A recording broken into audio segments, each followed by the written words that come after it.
A aula de hoje é dedicada a discutir o conceito de força. O que é que a gente entende por essa palavra e como é que ela se relaciona com tudo aquilo que a gente já estudou até agora. Quando a gente fala de força, é um conceito bastante intuitivo, a gente está se referindo a coisas às quais você já está acostumado. Por exemplo, eu estou fazendo uma força. Todo mundo percebe que eu estou fazendo uma força? É óbvio, nesse caso, que eu estou fazendo uma força, não é verdade? Eu estou fazendo uma força. Você percebe que eu estou fazendo uma força? Não, eu poderia estar mentindo para você, né? Aparentemente, tem coisas que, quando eu faço força nelas, né, elas se mexem de alguma maneira, e tem coisas que parece que não se mexem, não é verdade? Esse conceito de força está ligado a essa ideia, a ideia de um puxão, não é? Um puxão ou um empurrão. Há coisas, quando eu puxo ou empurro, isso fica muito nítido, né? Mas há puxões e empurrões que necessitam de um pensamento um pouquinho mais abstrato. Por exemplo, se eu largar esse chaveiro aqui, o que vai acontecer com ele? Ele vai cair no chão. A gente quer entender esse movimento que acontece com o chaveiro como sendo decorrência da aplicação de uma força sobre o chaveiro. Na verdade, toda a ideia da mecânica newtoniana está apoiada no fato de que a gente vai interpretar o nascimento e a morte dos movimentos como sendo produzidos pela ação de forças. Então, tudo aquilo que modifica o movimento tem que ser força. Então, se eu deixo o chaveiro cair, se eu largo o chaveiro e ele cai, eu vou entender que isso está mostrando para a gente que ele sofreu a ação de uma força. Que força é essa? É o peso, é uma atração gravitacional, não é verdade? E a gente não vê a Terra puxando o chaveiro, mas a gente concebe que ela o faz, simplesmente porque quando eu largo o chaveiro, ele cai, não é verdade? Aí eu larguei o chaveiro, ele começou a cair, mas não chegou até o chão. Por quê? Na mecânica newtoniana, eu tenho que interpretar essa modificação do movimento pela ação de uma força. E essa força, está claro quem realizou a força. Quem realizou a força foi a minha mão. Nessa situação, o chaveiro está em equilíbrio, mas você já aprendeu que ele está sujeito, na verdade, à ação de forças. Quais são essas forças? A força de atração gravitacional, que não deixa de existir simplesmente porque o chaveiro parou de se mover, e a força que a minha mão faz para cima. E essas duas forças, de alguma maneira, estão se equilibrando, de modo que o chaveiro fica em equilíbrio. Eu vou chamar essa situação aqui de uma situação de equilíbrio. Na hora que eu largar o chaveiro, no exato momento em que eu largo o chaveiro, o que acontece do ponto de vista das forças que atuam sobre ele? A força de atração gravitacional permanece presente, mas a força que a minha mão faz desapareceu. Portanto, a força de atração gravitacional não tem ninguém para equilibrá-la, não é verdade? E por causa disso, o que acontece com o chaveiro nesse exato momento em que eu o largo? Ele começa a cair. Ele tem velocidade zero, mas a aceleração dele não é mais zero. Tanto é assim que a velocidade deixa de ser zero no instante seguinte.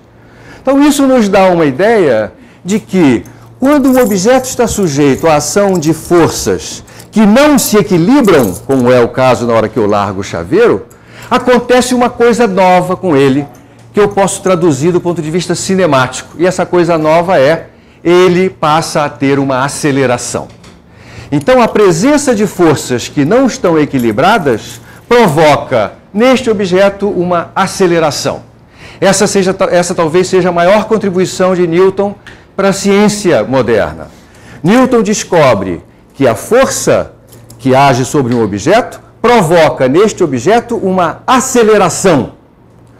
Que eu posso classificar as forças que existem na natureza de uma grossa maneira em duas categorias. Uma delas eu chamo de forças de ação à distância. Ou seja, forças que acontecem mesmo que não haja contato entre o objeto que produz a força e aquele que sofre a ação dessa força. Sempre que eu identificar a presença de uma força, é importante que eu saiba distinguir quem faz a força, quem produz a força e quem sofre a força. Uma das ideias importantes da mecânica newtoniana é que um objeto não pode fazer força sobre si mesmo. Então o chaveiro não faz força sobre ele mesmo. Tá certo? Nessa situação que nós acabamos de analisar, ele sofre a ação de duas forças, a força de atração gravitacional, que é uma força de ação à distância. Quem provoca o aparecimento dessa força é o planeta Terra, é a Terra que puxa o chaveiro. Quem sofre a ação da força é o chaveiro. A outra força que o chaveiro sofre é a força que a minha mão faz sobre ele. Veja, essa é uma força de contato. Eu não consigo fazer uma força sobre o chaveiro sem estar em contato com ele. Então, essa aqui é uma força de contato. Você consegue lembrar de outras forças de ação à distância? A força magnética, né? Quando a gente fala da força, a gente tem que falar desse jeito. Claro, isso está associado ao fenômeno do magnetismo. Se eu tivesse aqui um ímã, né, e tivesse um material de ferro, por exemplo, você veria o ímã atrair o material de ferro. Então, mesmo sem estar em contato com ele. Significa que há uma força de ação à distância que o ímã faz sobre o pedaço de ferro. Você deve ter na sua casa, na porta da geladeira, algumas coisas de propaganda grudadas na porta. Não tem, todo mundo tem. Onde é que está o ímã? Está na porta da geladeira ou está no material de propaganda? Está no material de propaganda. Então, o ímã que está no material de propaganda atrai a porta da geladeira. Quando você bota o ímã na porta da geladeira, o ímã cai? Como é que você explica o fato do ímã não cair, do ponto de vista das forças que ele sofre? Quais são as forças que o ímã que está no material de propaganda está sofrendo? Está sofrendo a ação da força gravitacional, e olha como eu falo sobre ela. E o que mais? E está sofrendo uma força que só pode ser, nesse caso, magnética, que quem faz sobre ele? A porta da geladeira faz sobre o ímã. Então veja só que coisa curiosa. Todos estamos acostumados com a ideia de que o ímã atrai objetos como a porta da geladeira. Mas você acabou de dizer uma coisa nova. Você acabou de perceber que a porta da geladeira atrai o ímã. Tá certo? Na verdade, isso é um exemplo de uma outra importante lei de Newton, que é a chamada terceira lei de Newton, que é a seguinte: Newton descobriu que sempre que um objeto faz força no outro, ao mesmo tempo o outro faz força no um.